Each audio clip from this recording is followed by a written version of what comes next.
Bom, pessoal, boa tarde. Meu nome é doutora Luciana Stancioli, eu sou uma das palestrantes da tarde de hoje e também vou estar auxiliando vocês aqui como mestre de cerimônias. Eu vou anunciar as palestras e painéis, né? Vou fazer esse trabalho aqui hoje. E agora, o próximo painel será o painel do PerformaCast, com o nosso querido Kildare, né, como host, com o prefeito Edson Vilela, de Carmo do Cajuru, Cleverson, da ACID, Helênio Costa, da Avivar, e o tema desse painel vai ser Smart Cities e ESG, as expectativas e impactos da indústria. E agora eu deixo vocês com eles para poder saber um pouquinho mais sobre esse assunto muito interessante.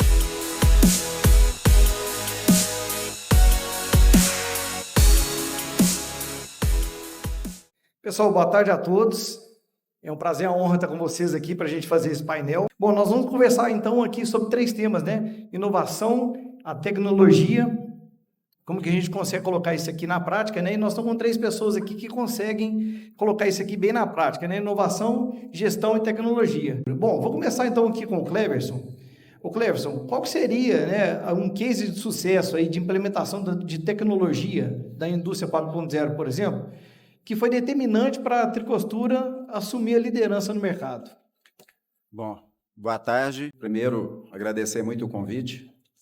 Uma mesa tão rica, né? Com pessoas grandiosas aqui do meu lado. Muito obrigado por estar fazendo parte aqui. Bom, case de sucesso da indústria 4.0. Cara, eu acho que a indústria 4, a Tricostura, por exemplo, tem uma empresa de 39 anos, né? Eu estou lá há 29. Eu acho que nós fizemos o sucesso e consolidamos na indústria 3.0. Mas, para permanecer, né, a gente precisou de estar evoluindo. Então, assim, o que de sucesso, eu acho que o empresário, ele sempre tem que estar ligado à inovação, à tecnologia e querer isso muito, sabe? Não ficar para trás. Eu acho que um case de sucesso nosso lá na empresa, tanto eu quanto meu irmão está aí, o Macon, meus filhos estão chegando agora, eu acho que essa pegada é muito importante. É querer estar na frente. Se perguntar o porquê não, tentar entender. Tem pouco tempo agora nós fizemos um curso de inteligência artificial generativa, está até aqui o professor Alexandre Calmon. Participei do curso com mais 5 integrantes, tem mais time fazendo, então acho que o empresário tem de correr atrás. Eu falo assim, o empresário não precisa ser especialista. Eu acho que o melhor empresário é o generalista, é o que sabe discutir todos os temas sem, às vezes, ter necessidade de aprofundar muito, né? Porque, vamos dizer a verdade, o especialista a gente precisar, a gente contrata, não é verdade? Mas você tem de saber um pouco discutir com ele. Então, case de sucesso nosso, eu acho que é essa ânsia de estar na frente, a tecnologia avançada na empresa. Hoje, eu vendo o professor aqui falar e foi associando a empresa e foi anotando os nomes que eu falei, cara, isso aqui lá na empresa nós temos, né? Porque, às vezes, os nomes... Então, hoje, por exemplo, nós temos lá, pelo que eu entendi aqui, internet das coisas. Lá na empresa hoje, nós temos os nossos teares ligados à ferramenta que acompanha todo o funcionamento do maquinário, calor, mensagens de defeito, vai nos falar, por exemplo, sugerir quando que a gente vai fazer uma correção preventiva, para não acontecer, às vezes, no pior momento, a corretiva, né? Inteligência artificial, agora mesmo nós estamos participando de um orçamento numa empresa para a gente levar essa inteligência para a empresa na área de PCP, né? Porque são muitos teares, muito tipo de produto, então a inteligência artificial vem para a gente conseguir programar melhor, para a gente ter menos setups no maquinário e ser mais efetivo, porque o futuro da empresa com a tecnologia é ter menos custo. Ter menos custo, você tem que estar rodando mais, com qualidade. Então, esse é um grande objetivo. E uma palavra muito bacana que a gente faz lá, eu aprendi hoje aqui, que é a cibersegurança. Hoje as empresas precisam de estar muito preocupadas realmente com dados, né? Hoje a gente estava até conversando com o Alexandre Calmon e a gente, vamos subir aqui uns dados nossos aqui para o ChatGPT 4, por exemplo, para ele nos auxiliar. Cara, mas e aí? Esses dados vão estar seguros lá, né? Então, nós temos a nossa parte lá na empresa de segurança, é um braço ali da parte de cientista de dados que fica muito preocupado com isso também. Então, são 3 exemplos que hoje da indústria 4.0 eu posso te falar que a Tricostura tem, e algumas mais também. Hoje, por exemplo, nossos servidores, como o professor aqui falou, é toda a AWS, então hoje você tem uma facilidade muito grande de precisar de mais servidor, você rapidamente você consegue ter espaço maiores, mais tecnologia reservada para você, ao mesmo tempo também que às vezes você não precisa, você diminui. Então nós temos isso lá hoje. Então o case de sucesso eu acho que é esse, é você estar querendo sempre estar à frente e ser moderno. A gente tem de querer estar tecnologicamente avançado, para não ficar para trás. Tem que ter essa vontade, né? Tem de ter essa vontade. Pois é, eu acho muito legal esse evento, porque a gente vê que aqui no Senai tem essa qualificação, né, para poder preparar essas pessoas, porque daqui a pouco vocês querem mais, quer mais tecnologia, quer aplicar mais. E o pessoal tem que estar preparado, né, para poder dar mais um passo, né? Bom, obrigado aí pela resposta. Vou aproveitar e perguntar ao Helênio aqui. Helênio, quando vocês instalam uma planta numa cidade, né, igual foi o caso de Cajuru, vocês instalaram uma planta lá, o que acontece? A Vivar acaba trazendo muitas pessoas de forma flutuante ou fixa. Tem gente que até muda para morar lá, né? Isso gera muito emprego, gera muita renda, né, para quem está ali. E aí, o que seria, assim, o que você espera, né, tanto do poder público, tanto das empresas, né, que instalam ao redor lá, que fazem para poder, assim, gerar ambiente agradável para essas pessoas morarem lá e também, principalmente, para as pessoas desenvolverem, né? Porque a pessoa chega lá, talvez chega num cargo e depois tem a oportunidade de crescer. Boa tarde a todos. Parabenizar aí toda a estrutura montada para a Semana de Desenvolvimento Econômico, né?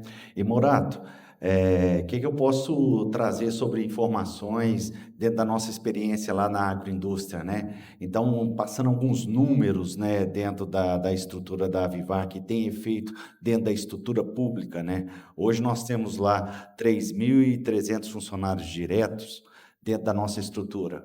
Desses 3.300, né, 1.000 são aqui de Divinópolis, 1.600 são lá da cidade matriz São Sebastião, 150 são lá em Cajuru e outros em diversas cidades, né?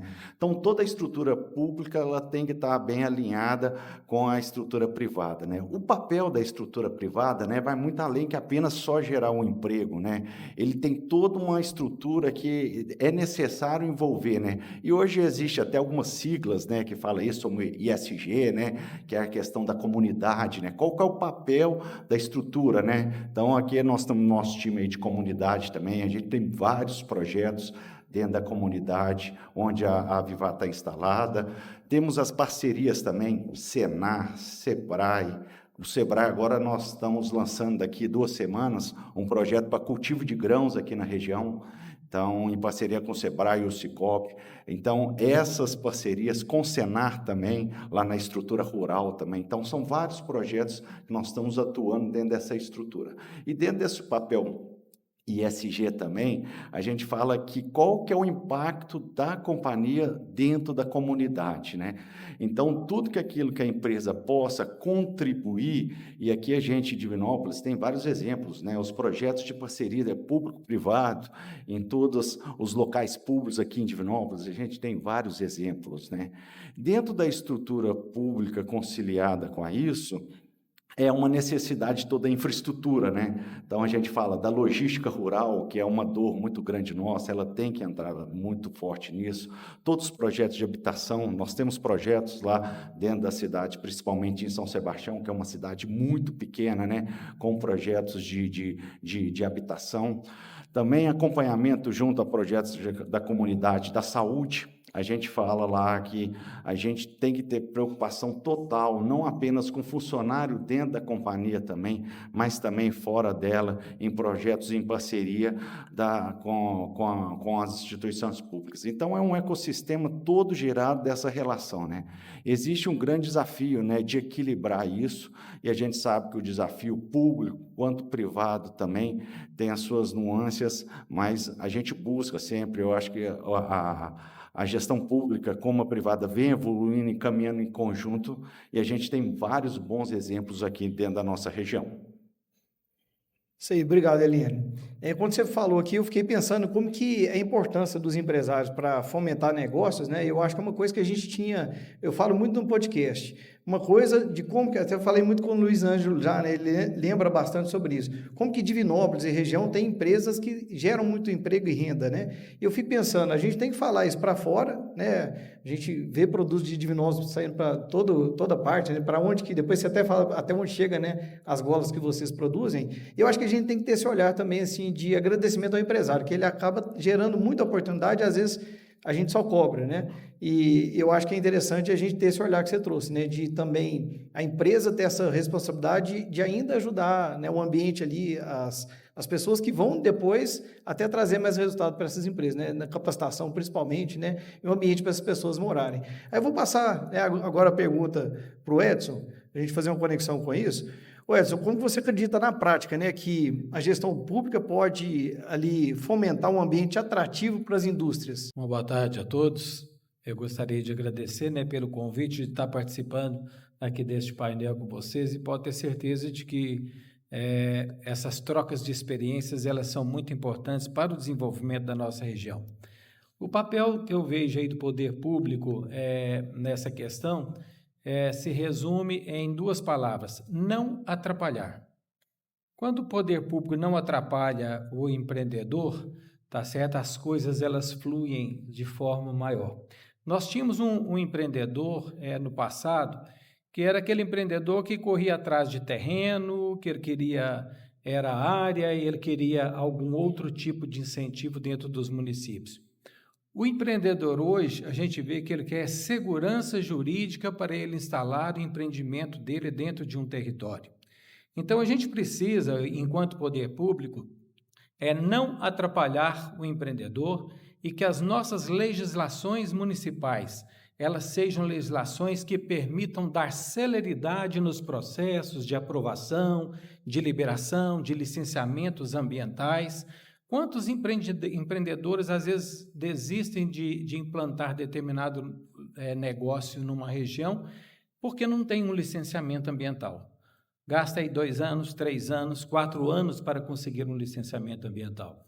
Então, o poder público ele tem que chamar a iniciativa privada para estar caminhando juntos, mas com essa visão, com este sentimento, né, de realmente não atrapalhar, né, que o empreendedor invista dentro daquele município. Uma das coisas que nós precisamos dentro das nossas leis de uso e ocupação do solo, né, vou citar para vocês aqui um exemplo que aconteceu recentemente. Está vindo aqui para a nossa região uma nova matriz energética que é gás, é o gasoduto. Então, isso significa que nós teremos um eixo de desenvolvimento dentro do nosso estado, baseado aqui na MG 050, na 494, tá certo? Que tem grande parte dentro do município aqui de Divinópolis. Então, dentro das nossas legislações, o que a gente tem que fazer em termos de lei de uso e ocupação do solo? Preservar as margens dessas rodovias, porque nós sabemos a questão da estratégica, né, das empresas. A gente tem que preservar e não deixar que as margens da rodovia se transformem em um uso residencial. Então, hoje, na MG 050, nos 13 quilômetros que nós temos no município de Carmo Cajuru, nós já preservamos ali 400 metros de um lado e de outro do eixo da rodovia, que seja destinado exclusivamente à atividade industrial e comercial. Como nós temos esse eixo de desenvolvimento para cá, com essa nova matriz energética, lutas que nós temos aqui, homéricas com a CEMIG também, com a questão de energia elétrica, que nós estamos trabalhando em cima disso, e eu acredito que vai ser desenvolvido de forma rápida, a gente realmente assegurar, né, para o empreendedor estes locais, né, onde ele terá com a logística do eixo de uma rodovia, com a logística de uma nova matriz energética, promover o desenvolvimento da nossa região aqui, da nossa região centro-oeste. Então, o poder público tem que trabalhar em cima disso. Especificamente, dentro da Smart Cities que você citou aí, né, de Carmo do Cajuru, nós conseguimos trazer para dentro da gestão pública a participação da iniciativa privada através de uma PPP. Então, essa PPP melhorou muito a questão nossa de comunicação, da qualidade do espaço urbano. Muitas pessoas, né, nós tivemos um crescimento populacional interessante e foi um crescimento sustentável. Por quê? Porque a cidade, o município oferece condições para as pessoas habitarem também. Se lá estão os negócios, se lá estão as empresas, se lá estão as indústrias, o cidadão precisa de ter qualidade no espaço urbano onde ele vive. É aí que eu acho que entra, né, o poder público com parceria com a iniciativa privada, que é o quê? Segurança jurídica para implantar seu empreendimento em qualquer município. Obrigado, Edson. Agora eu vou perguntar aqui para o Cleverson. Cleverson, nos temas então de tecnologia, indústria 4.0, gestão, do seu ponto de vista, qual que é a principal dor hoje do industriário, de quem está aí produzindo, né, para que a indústria cresça mais ainda? Tema bom de falar. Cara, eu acho assim, o primeiro desafio, eu acho que é a infraestrutura tecnológica que nós temos hoje. Claro que não é a realidade de algumas empresas, né? Acredito que não é, por exemplo, a da Vivar, mas hoje a internet de alta velocidade não é algo fácil para as empresas, né?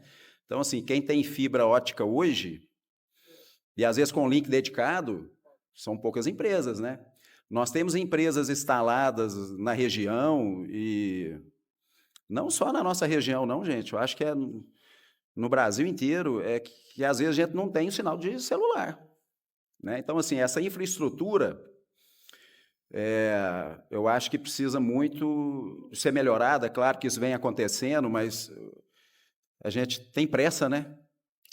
Então, esse é um tema. Eu acredito também, a capacitação e a cultura organizacional também, eu acho que precisa mudar. Eu acho que, inclusive, a gente mudando a cultura organizacional, a gente acaba trabalhando mais a capacitação, né? Então, a gente vê essa evolução da tecnologia, da inovação, a vontade que a gente precisa ter de fazer automação. A gente vê alguma parte dos empresários não ligando muito para isso, deixando isso para depois. E com isso, não se preocupa em estar estudando os temas, né? Está se capacitando e capacitando também seus colaboradores, né? Então, isso também eu acho que é um dificultador para a gente conseguir evoluir mais. E como é que eu vou poder falar isso? Talvez desafios de integração também.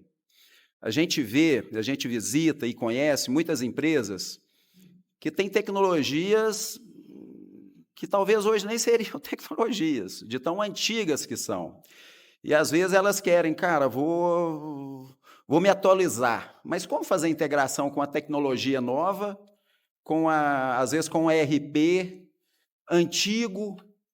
Então, assim, eu acho que muitas empresas também têm esse problema da integração das tecnologias, ou seja, o empresário, às vezes, ficou muito parado. E a hora que for acordar, o caminho é longo. Então, eu acredito que, de base, esses 3 temas, ou 4, dependendo colocando a capacitação, é um grande problema hoje, básico, para a gente conseguir evoluir mais. Que uma coisa é a gente falar das grandes empresas, que às vezes, não tem fibra ótica aqui, vamos investir, fazer um acordo com a empresa e vamos trazer. Mas muitas empresas não têm, então fica dependendo. E outra, se a gente tem a fibra ótica, o backup não é ruim, o backup é ruim. Se acontecer algum problema, é raro, mas se acontecer, o backup nosso é ruim. Então, assim, e hoje tudo é internet. Hoje, para a gente faturar, para a gente, né, nós temos lojas aí em 4 estados, né, amigo? E, cara, tudo tem que estar conectado e funcionando. Então, assim, a gente vê, por exemplo, a gente tem 2 lojas em Pernambuco. Gente, a estrutura do Pernambuco, apesar de estar a luta lá e estar trabalhando, é diferente da daqui, né? Então, eu acho que esses temas aí, eu acho que é um dificultador para o empresariado, não só da nossa região, mas do Brasil. É interessante você falar isso aí, porque às vezes a pessoa tem a realidade dele, mas não sabe como que é das outras indústrias vizinhas, né? E quando você convive na CID com os outros empresários, você vê essa realidade diferente para cada um, né? E aí, se a gente ampliar para a região, é totalmente diferente, né? Ô Ezra, eu vou aproveitar e conectar com uma pergunta para você sobre a cidade inteligente, né? Mas o que eu acho interessante, assim, que quando a cidade inteligente, você falou da cultura, e eu acho que cultura é uma coisa complicada, é difícil de mudar a cultura, mas quando muda, muda totalmente, né? Ela acaba... A pessoa que muda a cultura para conhecimento, ele começa a procurar isso com velocidade, né? Então, o que você acha que impactou na cultura do morador, do empresário, né? A gente fala de uma cidade de inteligência, o que impactou na cultura de inovação, né? O que você observa? Essa questão aí de Smart City, na realidade foi uma visão, um trabalho que nós iniciamos no final de 2017 e começamos a fazer a implantação disso aí em 2018, 2019, mas infelizmente eu fico pensando uma coisa seguinte: nós, enquanto gestores públicos, nós somos eleitos, né, por uma população, pelo cidadão. Nós temos que ouvir, né, dentro de uma audiência pública, dentro de uma reunião, com os moradores de bairro, nós temos que ouvir uma população. Mas nós, enquanto gestores, aqui tem dois prefeitos aqui eleitos, nós temos a obrigação de liderar. Nós temos que ouvir, temos que tomar as nossas decisões, mas nós fomos eleitos para decidir também muitas coisas para a nossa população. E se a gente foge desta obrigação, tá certo? Aí a gente não cumpre o nosso papel de gestor. Então, nada mais interessante de que você, enquanto gestor, você ter uma equipe competente que te ajuda a resolver as demandas dentro do município. Porque o gestor sozinho, ele não faz isso. E quando nós lançamos, né, esse projeto de estruturar uma PPP, que era uma realidade apenas de cidades de médio para grande porte, né? Antigamente, as PPPs no Brasil, elas surgiram apenas de iluminação pública, inaugurada aqui por Belo Horizonte, né? E agora nós, municípios pequenos, município de 24 mil habitantes, como é que estrutura uma parceria público-privada, tá certo? Tendo 4.500 pontos de IP. Não vai aparecer nenhum empresário interessado em investir, tá certo, em iluminação pública, trocar, passar para LED, eficientizar, modernizar todo um sistema. Então, nessa parte, quando você fala na parte cultural, a gente vê que quando, às vezes, a gente tenta explicar determinadas coisas em determinadas reuniões para o cidadão, muitos, infelizmente, não conseguem ter a mesma visão que um gestor deve ter a longo prazo. Infelizmente, não tem isso. Tem muitas questões que são técnicas, tem muitas questões que são ligadas, né, na tecnologia. Então, a gente vê que o cidadão, ele não é obrigado a saber disso, mas o gestor que ele elegeu, tá certo? É obrigado a ter a visão, envolver as pessoas dentro deste contexto, envolver os empresários dentro de contexto, para que a gente consiga avançar e evoluir rapidamente os nossos municípios. Então, nós estruturamos essa PPP, onde hoje nós temos 73% de economia do que nós gastávamos de energia de iluminação pública que a gente pagava para a CEMIG, que é a concessionária do Estado. Hoje nós temos aí 54% de economia de consumo de energia elétrica de todos os nossos prédios públicos e da nossa autarquia, que é o SAAI, porque nós temos 12 micro-usinas fotovoltaicas funcionando dentro do município. Hoje nós temos aí interligação de fibra ótica, todos os nossos prédios públicos, com um link dedicado do município. O município de Cajuru tem, a prefeitura tem um link dedicado, tá certo? Quer dizer, isso dá celeridade, moderniza os processos, moderniza na comunicação, e isso faz com que a iniciativa privada fale assim, mas o que está acontecendo neste município que pode ser interessante para mim enquanto investidor? Então, a gente conseguiu, tá certo, fazer um trabalho nesse sentido, né? Temos Wi-Fi em praça pública, em várias praças na cidade. O vídeo monitoramento, hoje, para vocês terem uma ideia, através de um trabalho que foi feito pelo Daniel, que é um aluno, aliás, ex-aluno da UFMG, ele conseguiu, com toda a metodologia dentro do TCC dele, provar a redução da criminalidade noturna em Carmo de Cajueiro em 30%, fazendo comparação com os municípios do mesmo porte. A gente não pode comparar o porte de Cajueiro com o porte de Divinópolis. É claro que cada um tem os seus problemas, a dimensão do seu problema, a escala do seu problema.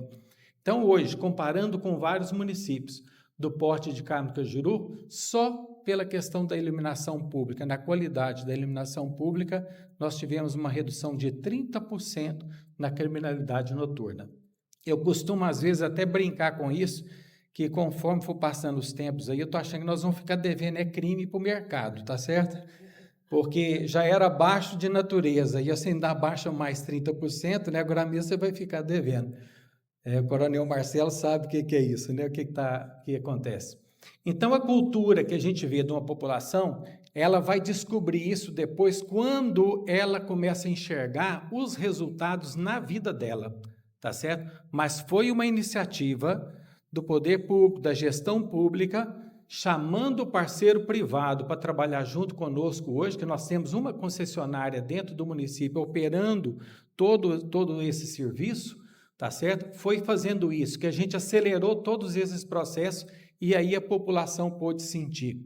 E é o último ato que nós fizemos agora no final do ano passado, porque esse ano eu não posso fazer isso porque é um ano eleitoral, não sou candidato à reeleição, porque já fui reeleito.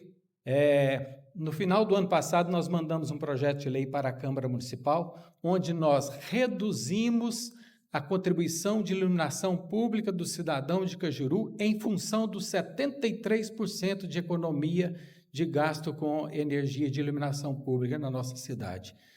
Aquelas famílias menos favorecidas, nós zeramos a contribuição deles. Isso vai acontecer a partir do mês de abril agora, porque no processo legislativo a gente tem a noventena, tá? Então, quando a gente tem um trabalho desse jeito, tem a noventena. Então, janeiro, fevereiro e março deste ano permanece como está. A partir de abril, a conta do cidadão já vai ter essa redução em função desta economia que nós geramos. Ou seja, uma parceria público-privada, poder público, iniciativa privada, está gerando resultados, inclusive no bolso do cidadão diretamente, não só para as ações, para o serviço do poder público. Então, essa parte cultural, ela acontece quando o cidadão começa a enxergar os resultados. E aí o cidadão nosso já está enxergando isso aí, e é claro que aí você começa a mudar um pouco a mentalidade das pessoas. Como é que a cidade deve girar, como é que a cidade deve funcionar, e o cidadão, e ele pegar e falar assim, eu estou numa cidade que eu tenho que ter o meu sentimento de pertencimento. O que eu posso fazer para que essa cidade seja melhor, uma vez que o poder público está fazendo a parte dele, eu tenho que fazer a minha parte. Basicamente, é por aí. Isso aí na prática a gente observa o seguinte, que além do que você falou, vai mexer no bolso do cidadão, então ele começa a ver eficiência, E eu quero trazer um caso aqui também da prefeitura, aqui do prefeito Gleison, a questão do adote um bem público, como que o pessoal mudou nas praças, As praças ficaram bonitas, o pessoal começou a conviver às praças, E foi uma conquista muito legal, e isso, o que eu acredito também que muda, é a cultura do morador, falar assim, olha, o negócio aqui é diferente, está funcionando, está dando certo, Aqui também tem outro case muito legal de redução de tempo de abrir empresas, Se não me engano, caiu 73%, então é uma coisa que linka o que você falou também, que assim, não atrapalhar já é muito, Então eu acho muito legal, e eu acho que isso aí vai mudando a nossa cultura, e acaba que entra, até que o Helene falou, as empresas começam a investir, fazer mais coisas, e gera um movimento, talvez, sem volta, E a gente vai deixando uma região bem forte, Eu acho que Divinópolis, Cajueiro, vai ficando cada vez mais forte, com essa união aí. Helene, agora eu vou te fazer aquela mesma pergunta, quando o assunto aí é tecnologia, inovação, indústria 4.0, gestão, o que você acha que ainda é uma dor para crescimento? A gente quer crescer mais, e o que está impedindo esse crescimento? A gente fala muito lá na Vivar, que duas certezas são necessárias, principalmente com a inovação e a tecnologia, A mudança vai acontecer, gente. Então, assim, até o professor apresentou hoje aqui, e cada vez mais rápido. Então, a gente tem que estar preparado, como o Edson disse, os gestores têm que estar preparados. E como que a gente prepara para a mudança? Conhecimento. Não tem como a gente sair de uma evolução sem muito conhecimento, né? Então, cada vez mais, todas as necessidades de desenvolvimento das companhias, dos gestores, de tudo isso que envolva com a necessidade de conhecimento. A gente conta lá na Avivar também, em relação a esse desenvolvimento da tecnologia e do conhecimento, a base são as pessoas. Então, a gente vai precisar de qualificação, tá certo? A gente vai precisar de escolas de tempo integral, a gente sabe o desafio que é e o investimento necessário para isso, então tem a necessidade da estrutura privada como a pública também. A gente também conta com uma necessidade que a gente fala de investimento. Os recursos são finitos, então vai ter uma necessidade de investimento muito forte nisso. E a gente pensa, né? O Cleverson disse alguns exemplos estruturais, né? Hoje a Avivar opera na zona rural de 14 municípios.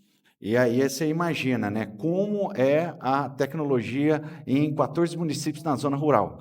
Então, a conectividade, é um desafio gigante. E assim, nós já temos galpões com alta tecnologia, que todos os dados que acontecem lá já podem chegar lá nos nossos smartphones, nos nossos computadores. Então, a gente vê a necessidade dessa conectividade, né? E aí cai naquilo que o professor disse aqui, né? Dados, né? Então, ela vai passar por pessoas, investimentos, né, que a gente fala muito caixa, né, e os dados, né. Então, os dados vem toda a tecnologia, a digitalização, a automação, né. A gente fala muito agora na zona rural lá também, essa necessidade, né, a gente está fazendo os testes lá com a Starlink lá também, né, que é a internet na zona rural, com acessibilidade em qualquer canto, e aí a infraestrutura também para poder fazer isso. Mas tudo volta, no final das contas, nas pessoas. Capacidade de mão de obra para desenvolver isso. A gente fala que é muito bonito toda essa necessidade da inovação, mas o grande desafio está nas pessoas. Então, assim, como que a gente vai preparar o mercado e as pessoas para entender toda essa evolução? O desafio não é fácil. Nós estamos lá dentro da companhia buscando isso incessantemente e a gente vê com toda a estrutura pública, né, também está buscando isso de certa forma também e nos preparar, né, para esse novo momento, o que o consumidor está procurando, né, nesses produtos, né, e como que a empresa vai preparar dentro dessa tecnologia. Então, requer muito investimento, infraestrutura, desenho e desenvolvimento de pessoas e sistemas, né. Então, podemos entender que, né, vai acontecer a mudança, não vai ser fácil e a gente tem que estar preparado para ela. Obrigado, Helênio. Realmente, a gente volta sempre em pessoas, né? Capacitar pessoas, porque elas movem muitas coisas, né? Gente, eu gostei demais do bate-papo com vocês, dá vontade de ficar mais tempo ouvindo, porque vocês têm um conhecimento, né? Cada um numa área, em áreas comuns também, na área de gestão, e quem sabe um outro dia a gente bater outro papo, às vezes trazer um tema aqui que o gás vai mudar na nossa região, né? E eu deixo o espaço aberto, um convite também para a gente ir lá para o estúdio gravar um podcast, e aí a gente fala, né? Daqui 5 anos a gente vê se deu certo o que a gente falou, né? Que fica gravado. Gente, foi um prazer, uma honra, muito obrigado aí pela experiência de vocês, e deixa o convite, né, para vocês depois bater um papo com cada um aqui, me fala um pouco mais sobre isso, vamos ver sobre isso aí, e o que de verdade que eu gostaria que acontecesse como que a gente pega e faz essa conexão entre o que o Senai tem, entre tudo que está acontecendo aqui e o que depois desse evento sai um pouco diferente, né? Pessoal, muito obrigado, tá? E foi um prazer falar com vocês.